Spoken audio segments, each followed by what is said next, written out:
Welcome to Let's Talk Micro. Hello, everyone. Welcome to another episode of Let's Talk Micro. As always, I hope you had a great week.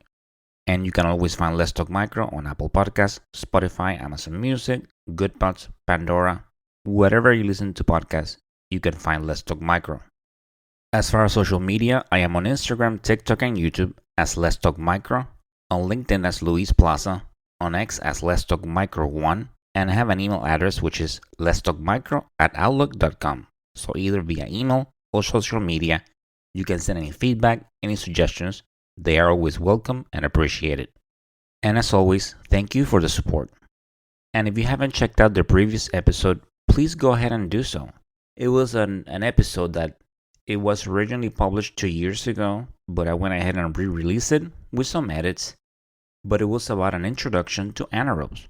I think this is great content, and since the podcast has been gaining more followers and more listeners, I think it was a good time to introduce some of the older content because it's still great information, but maybe back then there weren't as many listeners, so it's a good time to bring it back because it's very beneficial. So in that episode, I start talking about anaerobes, I give an overview, I give some examples of anaerobes, and I also talk about error tolerance. So overall, it was a great episode. Originally, it was episode 20, an introduction to anaerobes, and it was part of a 3 series, which were episode 21, anaerobe source and incubation, and episode 22, anaerobic agar. So I invite you to check them out if you haven't already. And today's episode is about a compound that's showing bactericidal activity against some gram-negative rods, and this compound is called LPC-233, and it is an LpxC inhibitor, which LpxC is an enzyme that's involved in the biosynthesis of lipid A. And as you know, as we talk about trending topics like AMR, and we talked about antibiotic overuse and trying to bring awareness about things like that and resistance, and we also talk about not enough antibiotics being developed. So it's always great to see when people are working on new things, and from the literature, this looks like it's promising.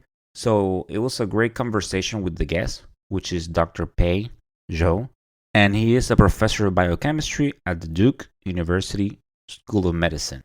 And in the episode, he starts talking about, he gives an overview about the differences between gram-positive and gram-negative bacteria, when it comes to their cell wall and components, which is always great to learn and talk more about this. And then he goes on and on to talk about LPC-233 and what is LpxC, and he talks about the challenges for developing LpxC inhibitor antibiotics, and he goes over what kind of organisms have been tested against it. So overall, it was a great episode. It was very educational, very informative. It was great talking to Dr. Zhou. So I hope you enjoyed. Let's go ahead and listen to it. So on today's episode, we have a guest to talk about an article regarding a compound that's showing bactericidal activity, and the article is titled "Preclinical Safety and Efficacy Characterization of an LpxC Inhibitor Against Gram-Negative Pathogens." This was published in August of 2023 in the Science Translational Medicine Journal. So with me today, I have Dr. Pei Zhou. Dr. Zhou, welcome to Let's Talk Micro. Thank you. It's my pleasure. Yes, definitely my pleasure having you here. Thank you so much. So for the audience, can we start with a quick introduction? Yeah, so my name is Pei Zhou. I'm a professor in the Department of Biochemistry at Duke University School of Medicine. So I started my research lab at Duke in 2001. We have been working on antibiotic development since then, so over 20 years. So let's go ahead and start talking about the article. So let's start with what's LpxC and what is its relationship to gram-negative bacteria? Right. So in bacteria, they're generally divided into two classes, gram-positive and gram-negative. Those are sort of classified based on the classical gram staining using violet dye. And gram-negative bacteria are different from gram-positive bacteria in that they have additional layer of membrane called the outer membrane. The outer membrane of gram-negative bacteria is asymmetric. The outer monolayer of the outer membrane is anchored with lipopolysaccharide or lipooligosaccharide. Those molecules are anchored into the outer membrane through a moiety called LpA. And the LpA is synthesized in gram-negative bacteria by a set of enzymes that consists of pathway known as the Reitz pathway. This is in honor of the late Professor Chris Reitz, who was the former chair of the Department of Biochemistry at Duke University.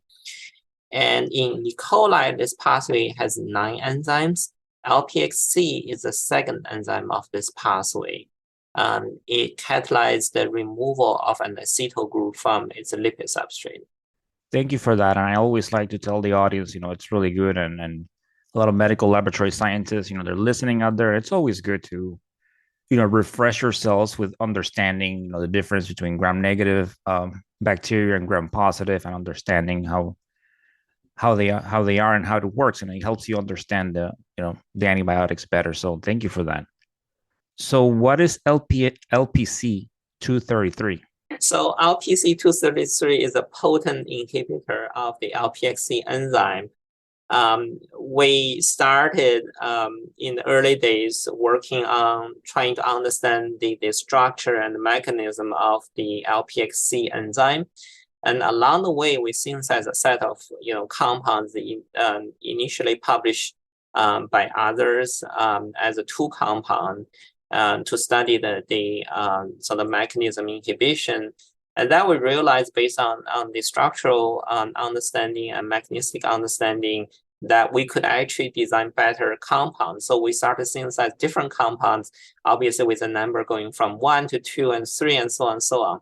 So when we reached the LPC-233, we have synthesized over 200 compounds.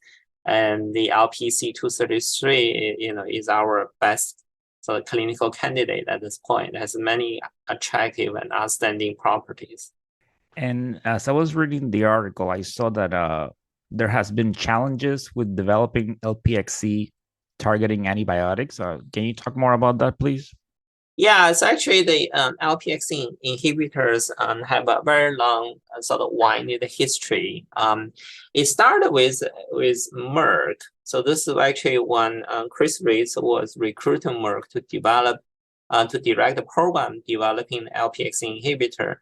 So starting from a very weak compound, they were able to get the first nanomolar inhibitor and demonstrate the compound known as L161-240 actually has in vivo antibiotic activity. They demonstrated that with mice.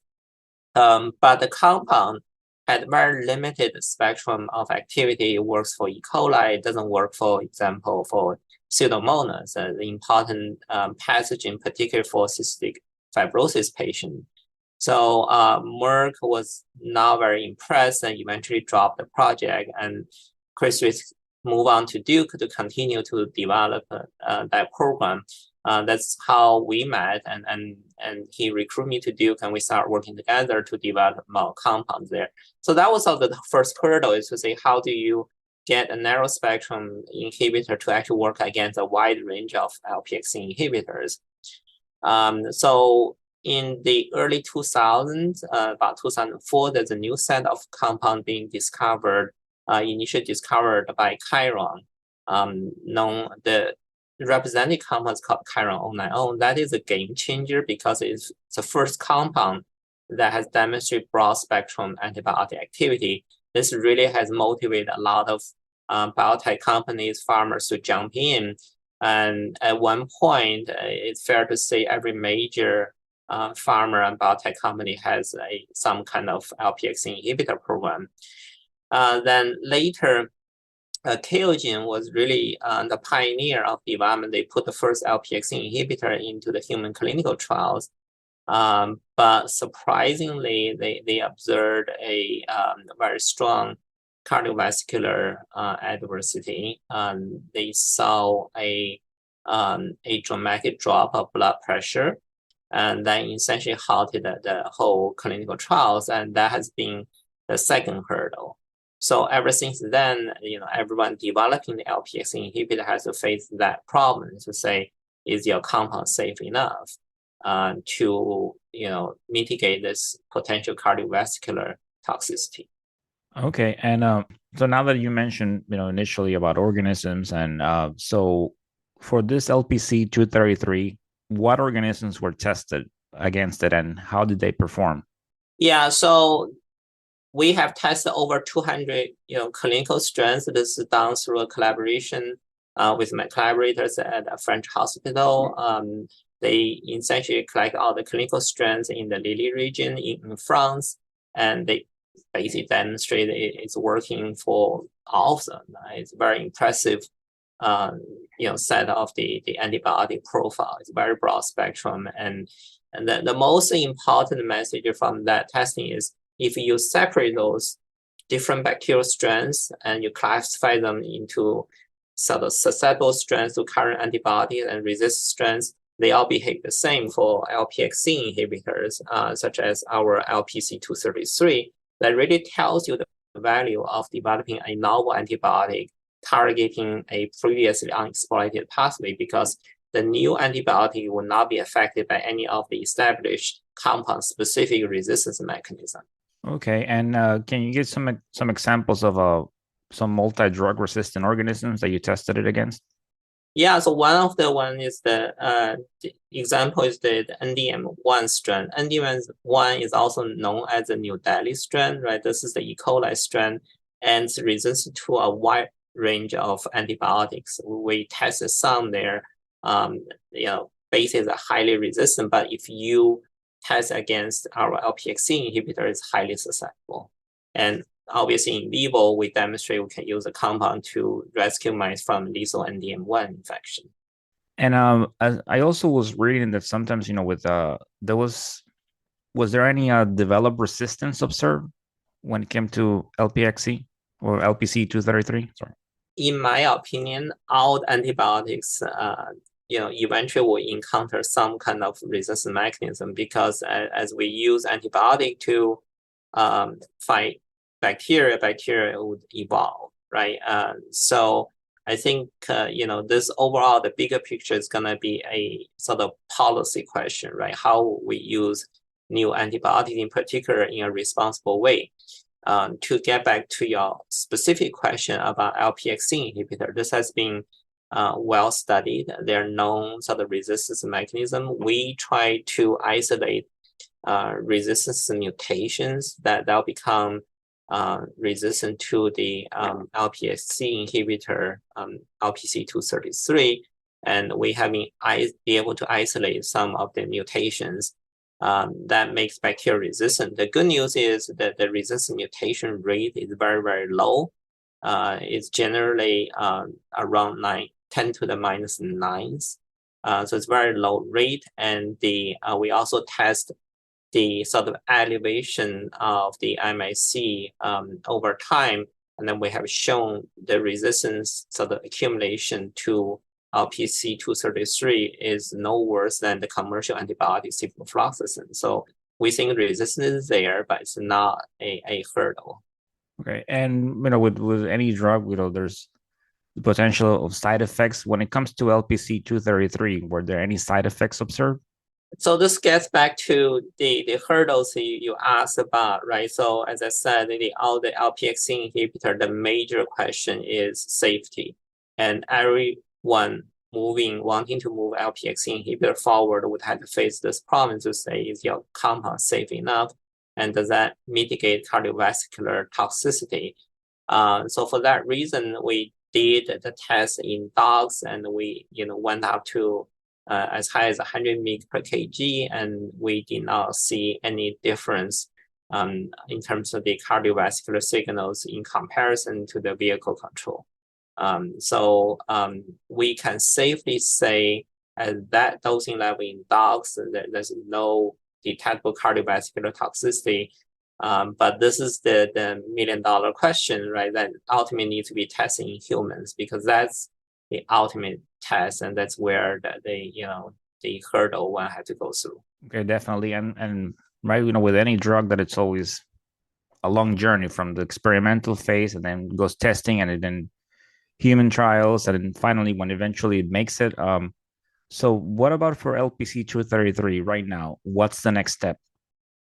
We are gearing toward moving this compound, our clinical candidate, into human clinical trials. We had to complete a series of the GLP safety studies and so the GMP manufacturers, but we are hopeful that this will move to clinic.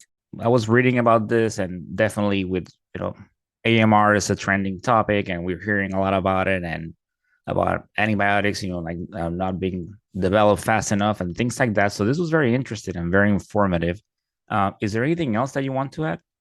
We think in this area of multi-drug resistance, developing novel antibiotics targeting a novel pathway that has never been exploited by commercial antibiotics, it has a huge advantage. And despite all the hurdles, I think it has a very huge reward. And so we'll be pushing hard toward that.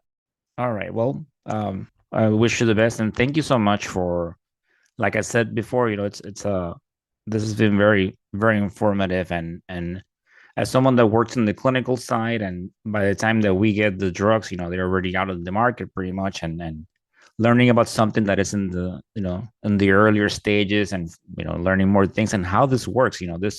Has been so informative, and I hope the audience likes it as well. And I'll put the link to the article so people can go ahead and read it too and see the full list of organisms, and take their time and reading it. So once again, Dr. Zhou, thank you so much for taking the time to coming into Let's Talk Micro. Thank you. It has been my pleasure. My pleasure.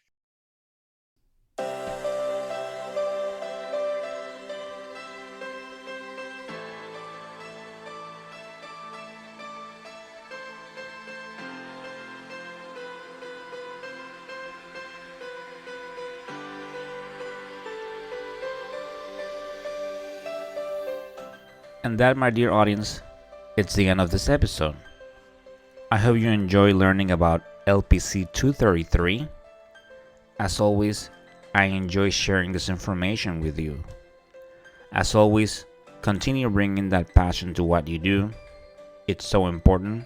You do such great work. And stay tuned. As always, great things coming your way. I appreciate the support and all the downloads and all the feedback. As always, stay motivated, stay safe, and of course, continue talking micro. Until the next time, bye.